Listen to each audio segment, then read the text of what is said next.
अस्सलामुअलैकुम वरहमतुल्लाहि वबरकातुहू। मेरे अजीज़ों, मेरे यूट्यूब चैनल पर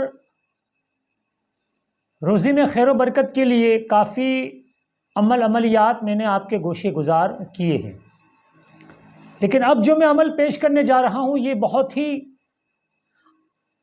आसान है। बस आपको एक ही बार में मेहनत करनी है और फिर इसका नतीजा आप खुद देख सकते हैं। और ये अमल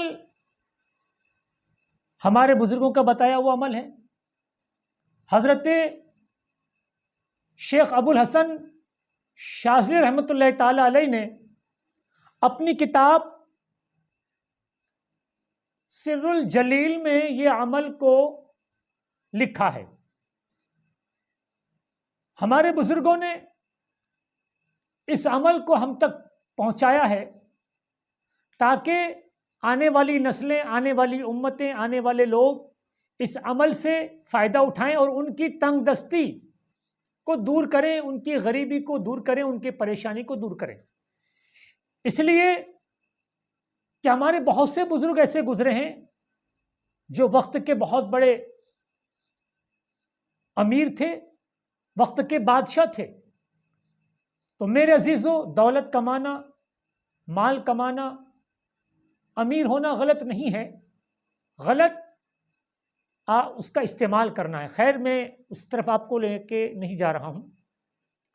तो हमारे बुजुर्गों ने भी दौलत हासिल की है। ये अमल हजरत ने जो लिखा है सूरह इखलास का अमल है। मैं इंशाअल्लाह इस अमल की तरकीब भी आपको बता दूंगा। सूरह इखलास का जो नक्श है, उसकी लिखने की तरकीब, उसकी चाल भी आपको पूरी तरह समझा दिया जाएगा। ये अमल आपको कब करना है? ये अमल आप किसी भी महीने की चांद की पहली रात में ये अमल आप कर सकते हैं। किसी भी महीने का पहला चांद हो, आपको पता चल गया कि चांद हो गया है, तो आप ये बाद नमाज़े इशा आप इस अमल को कीजिएगा। दूसरी बात, हज़रत शेख अबुल हसन शाज़ली रहमतुल्लाह ताला अलैह ने इस तावीज़ को उर्दू में लिखा है, लेकिन वो लोग दुनिया में जो उर्दू नहीं जानते हैं और उनकी मादरी ज़बान कोई और है, जैसे गुजराती है, इंग्लिश है या और ज़बान में है, तो वो इस नक्श को गुजराती में भी लिख सकते हैं, उसके अदद, उसके आंकड़े गुजराती में लिख सकते हैं, या उनकी जो मादरी ज़बान हो उसमें भी लिख सकते हैं। दूसरी बात, उस दौर में अशरफी और दिनार को रखने के लिए थैलियाँ हुआ करती थी। अब वो वक्त, वो दौर नहीं है। अब दौर आ गया है तिजोरी का। तो आपको करना ये है कि इस नक्श को आपको किस तरह लिखना है और किस तरह कहाँ रखना है, वो इंशाल्लाह मैं आपको बाद में बताऊंगा। पहले आप इस अमल को समझ लें। आप हज़रत अबुल हसन शाज़ली रहमतुल्लाह ताला अलैह फरमाते हैं कि आप 4 रकत नफल नमाज की नीयत से आप नमाज पढ़ें। इस तरकीब से पढ़ें कि पहली रकत में सूरह फातिहा के बाद 10 मरतबा सूरह इखलास पढ़ें। दूसरी रकत में सूरह फातिहा के बाद 20 मरतबा सूरह इखलास पढ़ें। तीसरी रकत में सूरह फातिहा के बाद 30 मरतबा सूरह इखलास पढ़ें। चौथी रकत में सूरह इखलास के बाद, सूरह फातिहा के बाद 40 मरतबा सूरह इखलास पढ़ें। उसके बाद 100 मरतबा आप कोई भी इस्तिग़फ़ार पढ़ें जो आपको ज़बानी हो। रब्बिग़फ़िर वरहम व अंत खैरुर राहिमीन, अस्तग़फ़िरुल्लाह रब्बी मिन कुल्लि ज़ंबिन व अतूबु इलैह, ये आपको पढ़ें। और 1000 मरतबा आपको पढ़ना है दुरूद शरीफ। कोई भी दुरूद शरीफ पढ़ सकते हैं जो आपको बेहतर हो, लेकिन अगर आप मुझसे पूछें तो मैं कहूँगा कि अगर आप दुरूद ताज पढ़ें तो बेहतर है, या दुरूद तुंजीना पढ़ें तो बेहतर है, या दुरूद अशरफ़ी पढ़ लें, या दुरूद इब्राहीम पढ़ लें, या दुरूद क़ादरी पढ़ लें, या फिर इसके अलावा जो भी आपको दुरूद आपके लिए आसान हो, छोटे से छोटा दुरूद भी आप पढ़ सकते हैं। सल्लल्लाहु अलैहि वसल्लम भी, ये दुरूद भी आप पढ़ सकते हैं। और 1000 मरतबा आपको पढ़ना है हस्बुनल्लाहु व निअमल वकील, निअमन मौला व निअमन नसीर। ये आपका अमल हो गया। उसके बाद आपको क्या करना है कि आप एक अदद फ्रेश नोट ले लें। आप एक गड्डी ले लें, 500 की ले लें आप गड्डी, 10-10 रुपये वाली, और अगर आप नोट पर लिखना चाहें तो नोट पर लिखें, और अगर आप नोट पर लिखना ना चाहें तो कागज़ पर लिखकर भी आप अपने तिजोरी में रख सकते हैं, कोई ज़रूरी नहीं है। बेहतर ये है कि इस नक्श को आप लिखें ज़ाफ़रान और अरके गुलाब से लिखें तो बेहतर है। और कलम जो हो उसके अंदर आजकल क्या है कि हर बहुत कलम आ गई, तो उस कलम के अंदर आप ज़ाफ़रान का पानी डालें और उससे लिखें तो बहुत बेहतर है। नहीं तो आप आम स्याही से भी लिख सकते हैं, लेकिन अगर ज़ाफ़रान से हो तो बेहतर है। अब लिखना ये कि आप इस नक्श को लिखकर अपनी आप तिजोरी में रखें। इंशाअल्लाह ये अमल की बरकत से आपकी तिजोरी, आपका जेब कभी भी खाली नहीं होगा, आपके पास कभी भी तंगदस्ती नहीं आ सकती। तो मेरे दोस्तों, अब आपको मैं इस सूरह इखलास के नक्श की चाल बता दूं कि किस तरह लिखा जाए। उस तरीके से आप लिखिए, आप फ़ायदा उठाएं, और जो भी तंगदस्त हो या जो भी ये अमल करना चाहता हो उन सब को ये वीडियो शेयर करें। इसलिए क्या हज़ारों हमारे भाई लोग हैं, हम हज़ारों लोग हैं जो परेशान हाल हैं, तो वो भी इस अमल से फ़ायदा उठाएं। तो अब मैं आपको सूरह इखलास के नक्श की लिखने की चाल और उसकी तरकीब बता दूं। आइए। तो मेरे अजीज़ों, जैसा कि आपको मैंने अमल की पढ़ाई बताई कि आपको किस तरह ये अमल करना है, वो तो आपने सुन लिया। अब तावीज़ को लिखने की तरकीब वो आप ज़रूर देखें। ये देखिए 3 बॉक्स बने हुए हैं। ये जो बॉक्स है ये गुजराती में लिखा हुआ है, और ये उर्दू में है, और ये इंग्लिश में है। अब इसके लिखने की मेन जो चीज़ है वो लिखने की तरकीब है। तो बेटा, आप सूरह इखलास का किस तरह अदद लिखना है वो आप हमारे दोस्तों को आप बताइए। अच्छा, कुल हु अल्लाहु अहद के अदद हमें यहाँ पे 220 लिखना है। ये कुल हु अल्लाहु अहद के अदद हो चुका है। अल्लाहु समद के अदद 231 लिखना है। ये अल्लाहु समद के अदद। अब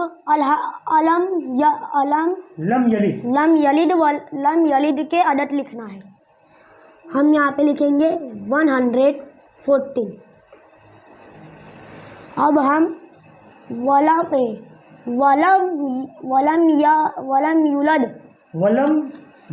वलम यूलद के अदद लिखेंगे 126। अब यह चुका है, ये हो चुका है। अब वलम यकुल लहू के अदद लिखेंगे। अब हम यहाँ पे 191 लिखेंगे। ये हो चुका है। अब कुफुवन अहद के अदद 120। मेरे अजीज़ों, ये जो आप देख रहे हैं ये टोटल हो गया कुल वल्लाहु अहद अल्लाहु समद लम यलिद वलम यूलद वलम यकुल लहू कुफुवन अहद।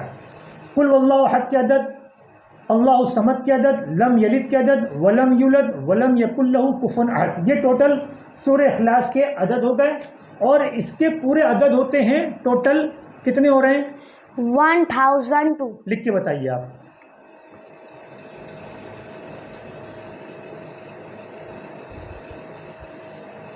एक 1002 होते। अब कोई भी तावीज़ हो उसको मेन जो जिस चीज़ है तावीज़ उसी वक्त असर कारक होता है कि उसको उसकी चाल से लिखा जाए। मेरे अजीज़ों, ये मेरे छोटे साहबजादे हैं, तो मैं इनको अल्हम्दुलिल्लाह सिखा रहा हूँ। इसीलिए मैंने इनके हाथ में कलम दे दिया है ताकि इनके हौसले बढ़ें, इनकी हिम्मतें बढ़ें। तो बेटा, अब इस तरकीब, इस नक्श को किस तरह लिखना वो आप बताइए, आप किस तरह इसको बनना। अभी दूसरे लाइन शुरू करने से पहले अब हम यहाँ पे हम ये नहीं लिखेंगे। अब हम ये यहाँ पे लिखेंगे, देख सकते हैं आप। आंकड़ा बताइए, ये अदद बताइए। 231 अदद। हाँ, यहाँ पे लिखेंगे 231 जी। अब देखते जाइए, मैं लिख रहा हूँ इस तरह। अब यहाँ पे हम 114 लिखेंगे। अब यहाँ पे हम 126 लिखेंगे और अब यहाँ पे 191 लिखेंगे। उसके बाद अब यहाँ पे हम 120 लिखेंगे। अगर ये बॉक्स खाली हो गया तो ये बचा हुआ था, हमने ये यहाँ लिखा ही नहीं, आप देख सकते हैं। तो अब हम यहाँ पे लिख देंगे 220। ये हो सके जी। अब दूसरा किस तरह? तीसरी लाइन में कहाँ से शुरू करेंगे? हम यहाँ पे 114 के अदद पे से हम यहाँ पे शुरू करेंगे। 114 यहाँ पे मैंने लिख सकते हो, आप देख सकते हैं। 126, 191, अब यहाँ पे 120 लिखेंगे। ये दो बॉक्स खाली हो चुके हैं, इसके लिए हमने ये दो नहीं लिखे, ये सॉरी ये दो नहीं लिखे। हाँ, ये दो नहीं लिखे, यहाँ आ जाएंगे। हाँ 220। अब यहाँ पे 231। अब यहाँ पे हम ये 126 के अदद यहाँ लिखेंगे। 126। अब यहाँ पे हम 191, अब 120। अब ये 3 बॉक्स खाली है तो हमें ये 3 लिखना है। 220, 231, अब 240। ये बचे हुए हमने लिख चुके हैं। अब 5 मिलाएं। ये 100 है ना? हाँ 100 हाँ जी। 100। अब हम यहाँ ये 191 यहाँ पे लिखेंगे, आप देख सकते हैं 191। यहाँ पे 120। देखिए मैंने ये दो यहाँ पे लिख लिया है। अब हमें ये 4 लिखने हैं यहाँ पे खाली बॉक्स के अंदर। 220, 231, 114। अब बचा हुआ है 126। 126। अब 5वीं लाइन के अंदर हम 120 अदद यहाँ इसके अंदर लिखेंगे, देख ही सकते हैं 120। अब बाकी के बचे हुए हम अंदर लिखेंगे यहाँ से। 220, 231, 114। अब 126। अब ये छेल्ला 191। देख सकते हैं हम, मैंने ये सब ये मेरे बच्चे ने, आपने देखा पूरा आपको तरकीबवार अदद लिख के आपको बता दिए हैं। अब ये कहीं से भी आप इसको जोड़ेंगे तो ये 1002 के अदद आएंगे। ये सूरह इखलास का नक्श हो गया। अब इसको क्या करना है ये मैंने आपको पहले के वीडियो में आपको मैंने बता दिया है, और इंशाअल्लाह आप इन वीडियो को ज़्यादा से ज़्यादा शेयर करें ताकि लोग ज़्यादा से ज़्यादा ऐसे अमलियात से फ़ैज़ उठाए, फ़ायदा उठाएं।